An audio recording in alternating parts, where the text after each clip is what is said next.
നമ്മൾ എറണാകുളത്ത് പോവാണ്. എനിക്ക് റൂട്ടീൻ ചെക്കപ്പ് ഉണ്ട്. 2 മാസമൊക്കെ കൂടുമ്പോൾ പോകുന്നതാണ്. പക്ഷേ ഇപ്രാവശ്യം പോകുമ്പോൾ 2 ദിവസം അവിടെ സ്റ്റേ ചെയ്തിട്ട് വരാമെന്ന് വിചാരിച്ചു.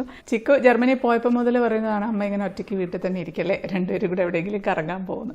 അങ്ങനെ തീരുമാനിച്ചതാണ് ഇപ്രാവശ്യം ഒന്ന് കറങ്ങിയിട്ട് വരാമെന്ന്. ഹോസ്പിറ്റലിൽ നിന്നൊരു 3 മണിയൊക്കെ ആയപ്പോൾ ഇറങ്ങി. നല്ല തിരക്കായിരുന്നു. പിന്നെ അത് കഴിഞ്ഞ് ലഞ്ച് കഴിക്കാൻ വന്നതാണ്. വിശന്ന് ഒരു വഴിക്ക് ആകും. ലഞ്ച് കഴിക്കാൻ പിന്നെ ഞങ്ങൾ എക്സ്പ്രസ് സൽക്കാരയിൽ എത്തിയതാണ്. പൊറോട്ടയും മീൻകറിയും കഴിക്കുകയാണ്. നല്ലൊരു കോമ്പിനേഷനാണ്. നിങ്ങൾക്ക് ഇഷ്ടമാണ്. എല്ലാവരും പൊറോട്ടയും ചിക്കനും പൊറോട്ടയും ബീഫും ഒക്കെ അല്ലേ കഴിക്കുക. പക്ഷേ പൊറോട്ടയും മീൻകറിയും ഒന്ന് കഴിച്ചു നോക്കുക. അതായത് തേങ്ങാപ്പാലിൽ മാങ്ങയൊക്കെ ഇട്ട് വെച്ച മീൻകറിയും പൊറോട്ടയും അടിപൊളി കോമ്പിനേഷനാണ്. പിന്നെ ഞങ്ങൾ നേരെ റൂമിൽ വന്നു. ഫോർട്ട് കൊച്ചിയിലാണ് ഇപ്പോൾ റൂം എടുത്തപ്പോൾ. വൈകുന്നേരം ആയപ്പോഴത്തേക്ക് ഞങ്ങളൊന്ന് നടക്കാനായിട്ട് ഇറങ്ങിയതാണ്. അപ്പോഴത്തേക്കും ഒരു ഉമ്മയും മക്കളും കൂടെ ഓടി വന്നു കേട്ടോ, സംസാരിക്കാനും ഫോട്ടോ എടുക്കാനും ഒക്കെ ആയിട്ട്. നല്ല ക്യൂട്ടായിട്ടുള്ള മക്കൾ. പിന്നെ ഞങ്ങളിതിലേ ഇങ്ങനെ നടന്നു. നല്ല രസമാണ് അതിൽ കൂടെ നടക്കാൻ. നല്ല കാറ്റും ഇടയ്ക്കിടയ്ക്ക് കൊച്ചു കൊച്ചു ഷിപ്പും ബോട്ടും ഒക്കെ പോകുന്നുണ്ട്. പിന്നെ ഇതുപോലെ റോഡ് സൈഡിൽ ഇങ്ങനെ കൊച്ചു കൊച്ചു കടകളുണ്ടാവില്ലേ, എനിക്ക് ഭയങ്കര ഇഷ്ടമാണ്. അവിടെയൊക്കെ ഇങ്ങനെ പോയി നിന്ന് എന്തെങ്കിലുമൊക്കെ ഇങ്ങനെ ചെറിയ ചെറിയ സാധനങ്ങളൊക്കെ വാങ്ങിക്കാൻ. നിങ്ങൾക്ക് ഇഷ്ടമാണോ അങ്ങനെ? ഞാൻ ആദ്യം ചോദിക്കുന്നത് മിഞ്ചി ഉണ്ടോയെന്ന്. എനിക്ക് മിഞ്ചിയോട് ഭയങ്കര ഇഷ്ടമാണ്. കാലിൽ വിരലിടുന്ന മിഞ്ചിയില്ലേ, അതൊരു പ്രത്യേക ഇഷ്ടം. എല്ലായിടത്തൊന്നും അത് കിട്ടില്ല. അങ്ങനെ ഇവിടെ നിന്ന് എനിക്ക് 2 മിഞ്ചി കിട്ടി. പിന്നെ കടല പൊതിയും വാങ്ങിച്ച് ഇങ്ങനെ കുറച്ചുകൊണ്ട് നടന്നു. അതൊരു പ്രത്യേക രസമല്ലേ, കടലയും കുറിച്ച് ഇങ്ങനെ ചുമ്മാ നടക്കാനായിട്ട്. അങ്ങനെ നടക്കുമ്പോൾ ഇതാ പണ്ടത്തെ നമ്മുടെ ബോട്ട് കണ്ടു. നമ്മളൊക്കെ കുട്ടിക്കാലത്തൊക്കെ കളിച്ചുകൊണ്ടിരുന്ന ബോട്ടാണ് ഇത്. ഇപ്പോഴത്തെ കുട്ടികൾക്കൊന്നും ഇതൊന്നും അറിയ പോലും ഉണ്ടാവില്ല. തീ കത്തിച്ചിട്ട് ഇതുപോലെ പ്ലേറ്റിൽ വെച്ച് ഓടിച്ചു വിടും. നല്ല രസമാണ് അത് കളിക്കാനായിട്ട്. പിന്നെ ഇങ്ങനെ ഇതിലെയൊക്കെ നടന്നു. നല്ല രസമാണ് ഇവിടുത്തെ ഈ ഫോർട്ട് കൊച്ചിയിലെ ബിൽഡിങ്ങുകളും. അത് നല്ല ഭംഗിയായിട്ട് ഇങ്ങനെ ലൈറ്റൊക്കെ ഇട്ട് അലങ്കരിച്ച് വെച്ചിട്ടുണ്ട്. ഇപ്പം നമ്മുടെ വീഡിയോസും ഫോട്ടോസും ഒക്കെ കാണുമ്പോൾ പലരും പറയാറുണ്ട്, രശ്മി ചേച്ചി തടിച്ച് പോയി എന്ന്. ശരിക്കും പറഞ്ഞാൽ അത്യാവശ്യം നന്നായിട്ട് തടിച്ചിട്ടുണ്ട്. ചിക്കു പോയതിന് ശേഷം എനിക്ക് നന്നായിട്ട് കൈവേദന അധികമായിട്ടുണ്ടായിരുന്നു. അത് മാറാതെ നിന്ന് അങ്ങനെ പിന്നെ സ്റ്റിറോയിഡ് കഴിക്കേണ്ടി വന്നു, സ്ട്രോങ് ആയിട്ടുള്ള മെഡിസിൻസ് കഴിക്കേണ്ടി വന്നു. അപ്പോൾ ഡയറ്റും എക്സർസൈസും ഒന്നും ചെയ്യാൻ പറ്റുന്നുണ്ടായിരുന്നില്ല. അപ്പോൾ അങ്ങനെ തടിച്ചതാണ്. ഇപ്പോൾ പതുക്കെ ഡയറ്റും എക്സർസൈസൊക്കെ ഒന്ന് തുടങ്ങണം. കുറേ നടന്നു. പിന്നെ ഇരുന്ന് ക്ഷീണിച്ച് കരിക്കൊക്കെ കുടിച്ച് ഞങ്ങൾ നേരെ പാരഗണിലേക്ക് വന്നു. അവിടുന്ന് പിന്നെ മടക്ക് ചപ്പാത്തിയും കോളിഫ്ലവർ മഞ്ചൂരിയാനും ഒക്കെ കഴിച്ച് റൂമിൽ പോയി ഉറങ്ങി. നെക്സ്റ്റ് ഡേ ഞങ്ങൾ പുറത്തോട്ടൊന്ന് കറങ്ങാനായിട്ട് ഇറങ്ങാണ്. ശരിക്കും ഫോർട്ട് കൊച്ചിയിലെ ബിൽഡിങ്ങുകളൊക്കെ ഒരു പ്രത്യേക ഭംഗിയാണല്ലേ. പകലാണെങ്കിൽ കൂടി അതിൽ കൂടിയൊക്കെ നടക്കാൻ നല്ല രസമാണ്. പിന്നെ ബ്രേക്ക്ഫാസ്റ്റൊക്കെ കഴിച്ച് ഞങ്ങൾ നേരെ നക്ഷത്ര ജ്വല്ലറിയിൽ വന്നതാണ്. ഞാൻ ആദ്യമായിട്ട് മൂക്ക് കുത്തുന്ന വീഡിയോ മുമ്പ് ഇട്ടിട്ടുണ്ടായിരുന്നു, ചിക്കുവിനെ കൂട്ടി പോയിട്ട്. അപ്പോൾ ആ വീഡിയോയ്ക്ക് ഒരുപാട് പേര് സജസ്റ്റ് ചെയ്തിട്ടുണ്ടായിരുന്നു നക്ഷത്ര ജ്വല്ലറി. അതിലൊരാൾ എനിക്ക് ഫോട്ടോ അടക്കം അയച്ചു തന്നിട്ടുണ്ടായിരുന്നു ഇവിടുത്തെ മൂക്കുത്തികളുടെ കളക്ഷനൊക്കെ പറഞ്ഞിട്ട്.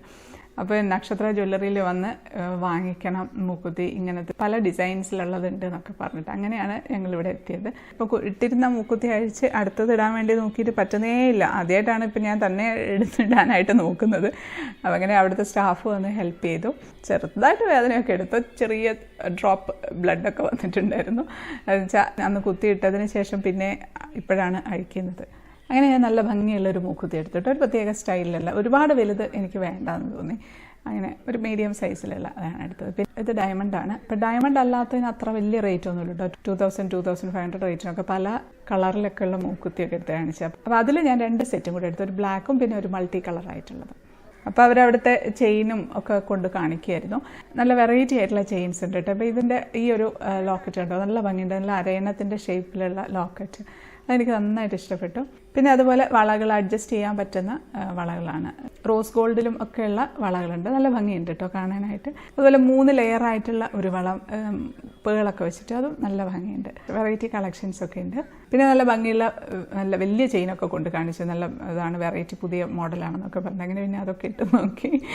ചുമ്മാ ഒരു രസം. ഇതാട്ടോ 3 എണ്ണം വാങ്ങിച്ചത്.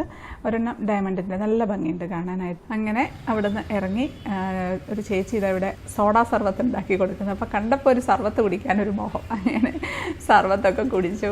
നിങ്ങൾക്ക് ഇഷ്ടമാണോ സോഡാ സർവത്ത്? നല്ല ചൂടത്ത് പോയിട്ട് സോഡാ സർവത്ത് കുടിക്കണം. അപ്പം നല്ല സുഖമാണ്. പിന്നെ അധികം ചൂടിന് തണുപ്പ് അധികം കുടിക്കാനും പാടില്ല എന്ന് പറയും, തൊണ്ടയ്ക്കൊക്കെ പ്രശ്നമാവും. പിന്നെ ഞങ്ങൾ മട്ടാഞ്ചേരി ജ്യൂസ് സ്ട്രീറ്റിലെ സിനഗോഗ് കാണാൻ വന്നതാണ്. അവിടെ museum of essential oils and perfumes എന്ന് പറഞ്ഞൊരു ഷോപ്പ് ഉണ്ട്. അപ്പോൾ അവിടെ കയറിയതാണ്. അവിടെ കയറിയപ്പോൾ നല്ല മണം, ഒരുപാട് പെർഫ്യൂംസ് വെച്ചിട്ടുണ്ട്. അങ്ങനെ അവർ വിടുന്ന ഓരോന്നിൻ്റെ സ്മെല്ല് നമുക്കിങ്ങനെ മണപ്പിച്ച് തരും കേട്ടോ. നല്ല മണമാണ്. Kerala flower oil, Kashmiri flower oil എന്ന് പറഞ്ഞാൽ ഒരു ഫ്ലവറിൽ നിന്ന് ഡയറക്റ്റ് എടുക്കുന്ന ഓയിലാണിത്. ഓരോന്നിനും പ്രത്യേക സ്മെല്ലാണ് കേട്ടോ. നമ്മൾ സാധാരണ വാങ്ങിക്കുന്ന ആർട്ടിഫിഷ്യൽ ആയിട്ടുള്ള പെർഫ്യൂമിൻ്റെ സ്മെല്ലല്ല. ഇപ്പോൾ പൂക്കളുടെ ഒക്കെ ആണെങ്കിൽ ശരിക്കും അതേ പൂവിൻ്റെ ഒരു നല്ല മണമാണ്. നമുക്കിങ്ങനെ മൂക്കിലടിച്ച് കുത്തുന്ന അങ്ങനത്തെ പ്രശ്നമില്ല. അതുപോലെ വാനില എസൻഷ്യൽ ഓയിൽ, അത് നല്ല മണമാണ്, നല്ല വാനിലയുടെ സ്മെല്ലാണ്.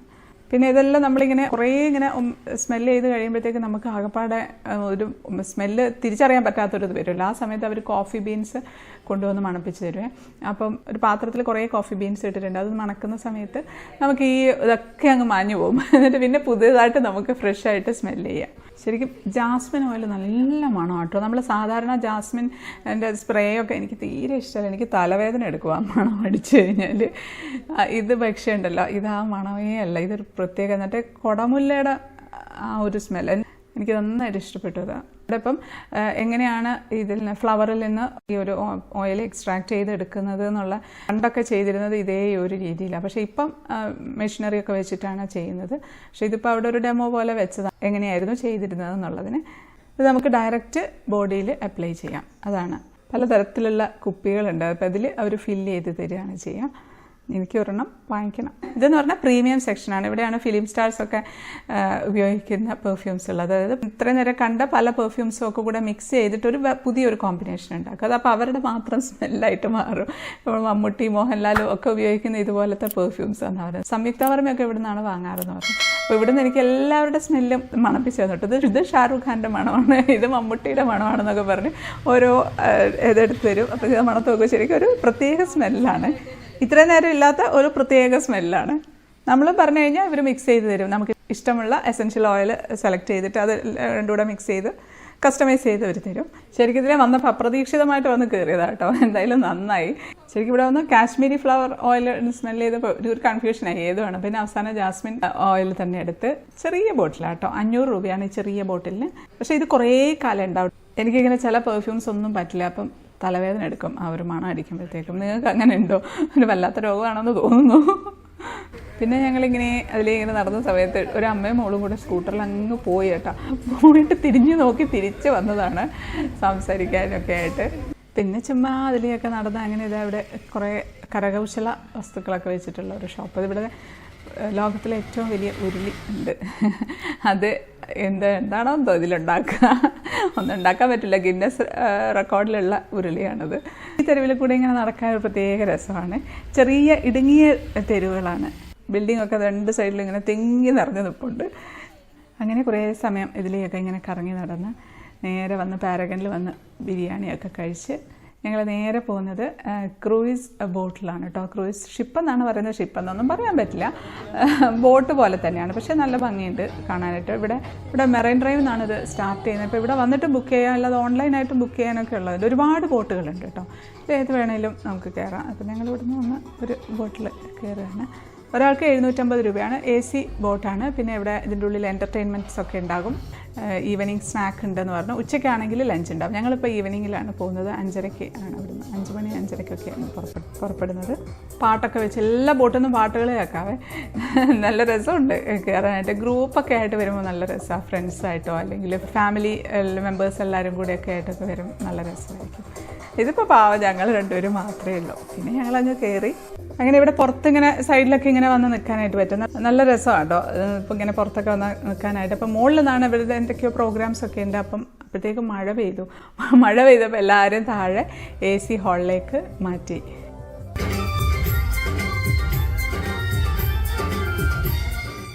അങ്ങനെ താഴെ പാട്ടും മേളമൊക്കെ ആയിട്ട് കുട്ടികളും ഒക്കെ എൻ്റർടൈൻ ചെയ്യാനായിട്ട് സിംഗേഴ്സൊക്കെ ഉണ്ടായിരുന്നു. അപ്പോൾ അവർ പാട്ട് പാടും. പിന്നെ മെജീഷ്യൻ ഉണ്ടായിരുന്നു കേട്ടോ, മാജിക് കാണിക്കുന്നു. പിന്നെ ഒരു പ്രോഗ്രാം അതായിരുന്നു. പിന്നെ ഏറ്റവും ലാസ്റ്റ് പാട്ടൊക്കെ വെച്ച് എല്ലാവരും കൂടി അങ്ങ് ഭയങ്കര ഡാൻസ് ആയിരുന്നു. ലൈറ്റിംഗ് ഒക്കെ ആയിട്ട് നല്ല രസമായിരുന്നു. ഞങ്ങൾ പിന്നെ ചെറിയ രീതിയിലൊരു മൂവ്മെൻറ്റ്സ് ഒക്കെ ഉണ്ടായിരുന്നു, അത്രയേ ഉള്ളൂ. ചിക്കും കൂടെ ഉണ്ടായിരുന്നെങ്കിൽ നല്ല ഫോമായി തന്നെ. പിന്നെ കുറേ കഴിഞ്ഞപ്പോൾ മഴ മാറി. പിന്നെ ഞങ്ങൾ പുറത്തിങ്ങനെ വന്നത് നല്ല രസമായിരുന്നു കേട്ടോ. രാത്രി ഇങ്ങനെ നല്ലൊരു അറ്റ്മോസ്ഫിയർ ആയിരുന്നു. പിന്നെ ഈവനിങ് സ്നാക്ക് ഉണ്ടായിരുന്നു. ഈവനിങ് സ്നാക്ക് അത്ര പോരാട്ടോ, അത്ര ഇഷ്ടപ്പെട്ടിട്ടില്ല. ചായയും കട്ട്ലേറ്റും ഒക്കെ ആയിരുന്നു. അപ്പോൾ കട്ട്ലേറ്റിനൊക്കെ ഇച്ചിരി എണ്ണയുടെ ഒരു ഫ്ലേവറൊക്കെ മുന്നിട്ട് നിൽക്കുന്നുണ്ടായിരുന്നു. അതെനിക്ക് അത്ര ഇഷ്ടപ്പെട്ടില്ല. ബാക്കിയൊക്കെ അടിപൊളിയായിരുന്നു. പിന്നെ നമ്മൾ നേരെ ഫുഡൊക്കെ കഴിച്ച് റൂമിൽ വന്നു. അപ്പോൾ നെക്സ്റ്റ് ഡേ ഞങ്ങൾ നേരെ ഇനി ചെക്കൗട്ട് ചെയ്ത് ട്രിവാൻഡ്രത്തേക്ക് പോവാണ്. ഉച്ചയ്ക്കുള്ള ജനശതാബ്ദിക്കാണ് പോകുന്നത്. ഇപ്പോൾ രാത്രി വീട്ടിലെത്തി ഞാനൊരു കഞ്ഞി വെക്കുക. ഞങ്ങൾക്ക് രണ്ടുപേർക്കും ഫുൾ ഹെവി ആയിരുന്നല്ലോ, പല പല ഫുഡൊക്കെ കഴിച്ച്, പുറത്തുനിന്നുള്ള ഫുഡൊക്കെ കഴിച്ച്. അപ്പോൾ ഇന്ന് ലൈറ്റായിട്ടൊരു നല്ലൊരു കഞ്ഞി ഉണ്ടാക്കാൻ വിചാരിച്ചു. 1 കപ്പ് മട്ടയരിയും 1/2 കപ്പ് ചെറുപയറും 1 ടീസ്പൂൺ ഉലുവയും കൂടി ഇട്ട് നന്നായിട്ട് 2-3 വെള്ളത്തിൽ കഴുകി ഒരു 5 കപ്പ് വെള്ളം ഒഴിച്ചിട്ടുണ്ട്. ഇനി അതിലേക്കൊരു 4 ഉണക്കമുളക് മുറിച്ചിട്ട് കൊടുക്കാം. അതിൻ്റെ കൂടെ തന്നെ 4 ചുവന്നുള്ളി അരിഞ്ഞതും 1 ടീസ്പൂൺ ചെറിയ ജീരകവും കൂടെ ഇട്ട് കൊടുത്ത് ഒരു 2-3 വിസിലിന് ഓഫാക്കി വേവിച്ചെടുക്കാം. തുറന്ന് നോക്കിയിട്ട് വെന്തിട്ടില്ല എന്നുണ്ടെങ്കിൽ ഒന്നുകൂടെ വെച്ച് കൊടുത്താൽ മതി. അത്യാവശ്യം നന്നായിട്ട് വേവണം. ഇപ്പോൾ ഏത് അരി വേണേലും എടുക്കാം കേട്ടോ. മട്ട അരിയാണ് കൂടുതൽ ടേസ്റ്റ്. പ്രഷർ പോയി കഴിയുമ്പം തുറന്ന് ആവശ്യത്തിന് വെള്ളവും ഉപ്പും ചേർത്ത് അടച്ചു വെച്ച് 1 വിസിലും കൂടെ വെച്ച് കൊടുക്കാം. അപ്പോൾ നന്നായിട്ട് വെന്തിട്ടുണ്ട്. ഇനി അതിലേക്ക് നമുക്ക് ഒരു 3/4 കപ്പ് ചിരകിയ തേങ്ങ മിക്സിയിൽ നന്നായിട്ട് അങ്ങ് അരച്ച് 2 കപ്പൊക്കെ തേങ്ങാപ്പാലാക്കി അങ്ങ് ഒഴിച്ചു കൊടുക്കാം. പാലും കൂടെ ഒഴിച്ച് ഒന്ന് തിളച്ച് വരട്ടെ. അത് തിളച്ച് കഴിയുമ്പം എല്ലാം കൂടി ഇളക്കി ഒന്ന് ഓഫാക്കി വെക്കാം. ഇനി നമുക്ക് ഒരു പാനിലേക്ക് കുറച്ച് നെയ്യോ അല്ലെങ്കിൽ വെളിച്ചെണ്ണയോ ഒഴിക്കാം.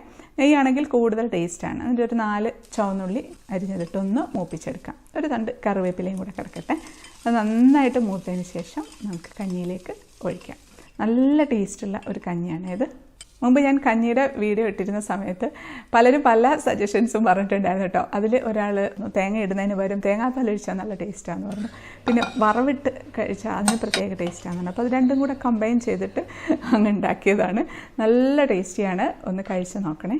ഇത് ചൂടോടെ കുടിക്കുന്നതിനെക്കാട്ടിലും കുറച്ചൊന്ന് തണുത്തിട്ട് കുടിക്കാനാണ് ടേസ്റ്റ്. അപ്പോഴാണ് അതിൻ്റെ കറക്റ്റ് ടേസ്റ്റ് നമുക്ക് ഇങ്ങനെ അറിഞ്ഞ് കുടിക്കാനായിട്ട് പറ്റുക. അതിന് ചമ്മന്തി ഉണ്ടെങ്കിൽ ചമ്മന്തി കൂട്ടാം, ഒന്നുമില്ലെങ്കിലും കുഴപ്പമില്ല.